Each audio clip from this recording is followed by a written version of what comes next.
I just feel like I don't even want to talk about it. Like, that's how I feel about the whole situation. So We've discussed this. It just creeps us out altogether. It creeps us the whole out. thing, because it's so horrific. I'm sorry what I said about your book, but you said something about the me slashing tires. I only said that after you said the book thing first. No, it doesn't. I'm saying when someone bites, I bite back. No, and you said the book thing first. I just said I was sorry. Okay, but you said it first, so I'm sorry too. I'm saying I'm sorry.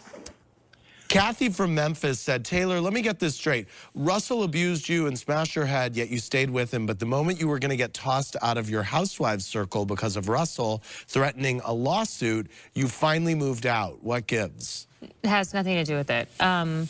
I had an MRI result when I found out that I had an orbital floor blowout, and I needed a craniofacial reconstructive surgeon and an orbital reconstructive surgeon to reconstruct my orbital floor, and I could have lost my eye. That's what made me leave. It had nothing to do with the Housewives. I know this has been really difficult to re-examine, and so... You know what, though? It's important to me, Andy, because I have recognized now that I was living in a very unhealthy environment, and I drug a lot of my friends into it, and I have a lot of remorse for that, and I have remorse for my husband's death and remorse for letting my child live in a dangerous situation. And so now I'm just dusting myself off and hoping that people can forgive and forget, and people that don't like me haven't lived a day in my shoes. Well, best of luck. Thank you.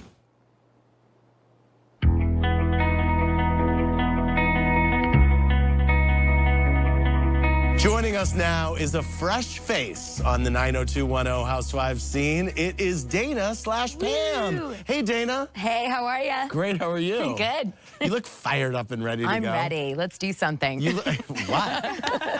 Oh, my God. Dare I ask who you're wearing tonight? I'm not telling. Actually, check out her No, shoes. I'm not telling. No. No, I'm not telling Better ever yet, again. Show the shoes. Oh, this is how I feel all season long, but I never say it. You basically do say it. I do, right? Your shoes say, the F you word. F-U, basically. Yes. They're actually a middle finger with a diamond on it. I thought that was hot. Perfect. That's perfect. Just classing it up a little higher. Exactly, exactly. Well, being the new girl on the block is never easy, but decked out in her $25,000 shades, Valentino hot pants, and $1 million lollipop holder, Dana has definitely announced that she's arrived. I'm doing like a super mega wedding. I'm renting out a castle. It'll be right outside of Paris. I'm still trying to be a princess. Dana likes things over the top. She's definitely out there. She's not afraid to be who she is, and I think the more over the top, the better for her. I like what you have on. This Valentino. So it's 125 carats of perfect diamond. It's for sale for $1 million. Look at those beautiful glasses. They were $25,000. Did you know? $25,000. That's right. Most people that have a lot of money don't really brag too much about it, and that's the honest truth. Listen, Kim, I like you. Do you want to do like a healthy, safe thing, like all of us, healthy, safe vacay? Let's do it. Dana was really, really, really far up Kim and Kyle's asses. We're together forever. That's what we're about. Always have been. Who? You and your sister and a million others. We'll always forget forever. That's what we do.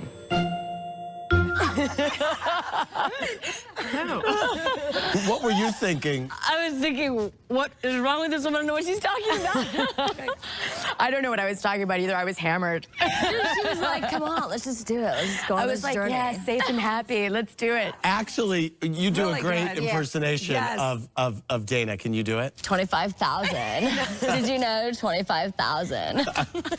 Well, Dana, it doesn't take a baby genius to know what the #1 question coming your way is.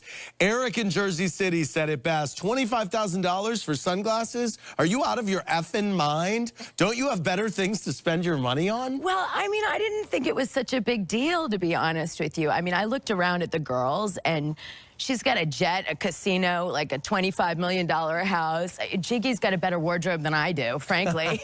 It's not like we're a practical group, so I thought, why not, you know? Camille, you said most people who have a lot of money don't brag too much about it. Do you think Dana bragged too much? In the beginning, yes. Well, it's, you know, they're not like low-key humble chicks either. I mean, look at them. Yeah, but it is a bit weird. I mean, when you were saying the prices, I mean, that was a bit weird. Like, Well, I mean, your dog wears No, he doesn't. attire for every event, and yeah, that's because not he's weird got to you. alopecia. I mean, and he has little, but it is a bit weird. You know, he's got alopecia. Well, you know what? Actually, I left home at 15, okay? And I built my whole life and my college, and you guys don't know that about me. But the truth of the matter is I really am proud of myself, and I do scream money. And, you know, so, yeah, I guess that's maybe tacky of me, but that's who I am because of that. Where'd you grow up? I grew up in Methuen, Massachusetts. Is anyone from there? And then when my mom died in a car accident, I moved to New York City. And I literally was living two totally different lives. My mom was poor, my dad was rich. And I literally was like in the worst school in probably the country. And I moved to New York to live with my dad. And I ended up at Nightingale Bamford, one of the third best. Wow. And so I'm two people all the time. I'm a guy who's like really not from anything, that wants so bad to be a part of something that's so amazing, the money and the glamour and all this. And then I'm also a guy who was raised in it, and my face was shoved in it, because when I went to school at Nightingale, believe me, I went with the top people with so much money, and they had 80 million Benetton sweaters and everything, and I just wanted to be a part of that. Interesting. That And so that's explains a why, lot. you know? It does. Yeah, doesn't it? That's interesting. Thanks. Madison from Galveston writes, Dana, you may be a party planner, but game night proved that you weren't a great hostess. Not only did you allow Brandi to get attacked, you joined in. Are you so desperate for friends that you condone bullying in your house?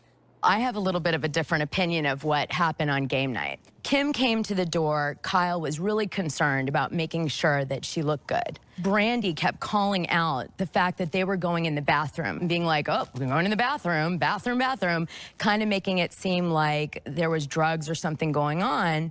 So when Kyle kind of backlashed a little, it didn't surprise me, because she had kind of been poking Me? all evening. Yeah, you. Pam, Yes. watch the episode. Watch the episode. Yeah. It's not only the episode. I was there. We were also there for. I invited you even after you said that my fiance cheated. So I'm inviting you into my house after you joked around about my fiance cheating, which is not really that appropriate. And I had you there. And then the least you could do is be a good guest and try to be nice and friendly and happy. But you're like, oh, there they go in the bathroom again. Wonder what they're doing in the bathroom. What's going on in the bathroom? So when Kyle, you know, snapped, it didn't surprise me. We clearly have two different views of what happened that night. Clearly.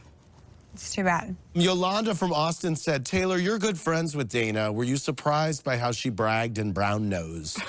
You know what? She's always been a good friend to me. I think it's a so- compliment to someone to want to be their friend and put themselves out there. I was complimenting Kyle and Kim and Camille by saying, hey, I really want to be your friend, and I put myself out there. I'm never going to be ashamed for that, and I'll kiss her ass all over again, because that's who I am.